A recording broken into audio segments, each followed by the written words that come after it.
կան իրավունքների պաշտպանությունը։ Այսինքն դա ուղղակի մի հերթական կուսակցությունը չի, ի սկզբանե հիմնվել է հենց որպես ազգի առաջնորդման կազմակերպություն եւ այդ խաչը գրել է շարունակում է գրել։ Այդ խաչը բառեզբուն իմաստով խաչ է եղել դաշնակցության համար, սկսած 19-րդ դարավերջից, հետո առաջին հանրապետություն, վերջինիս անկում,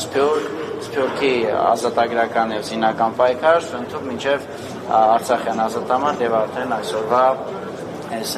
ներկայիս պայմանները։ Դրա համար անկախ նրանից մարդիկ կուսակցական են թե ոչ,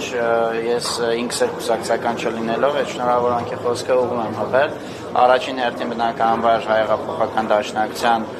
բովանդակ ուրեմն շարքերին, անդամներին, շարքային անդամից մինչև բյուրոյի անդամներ եւ նաեւ առասարակ հայ ժողովրդին, որովհետեւ այս տեսակ կառույցներ ընդհանրապես քիչ կան աշխարհում։ Ամենազգ չի, որ այս տեսակ կազմակերպություն ունի։ Պարոն Նալբանդյան, Նոյդան պատմական տարբեր փուլերում բախվել է իհարկե դժվարությունների,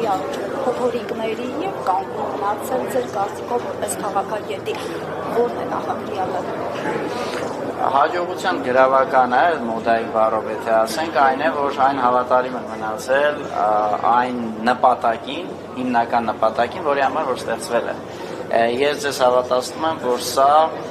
ավելի կարևոր հանգամանք է, քան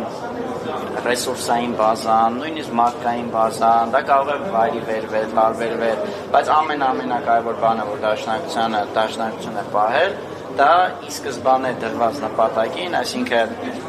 հայկական անկախություն, հայոց ազգային իրավունքների պայքար, դրան հավատարիմ մնալն է։ Եվ նրանք դա հաջողվել են նույնիսկ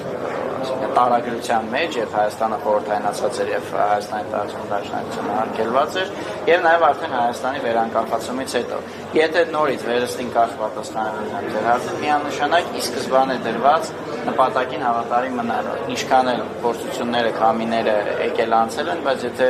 դու նպատակից չես շեղվում, ապա դա ինստիտուցիոնալ հարաբերման լավագույն իրավական է։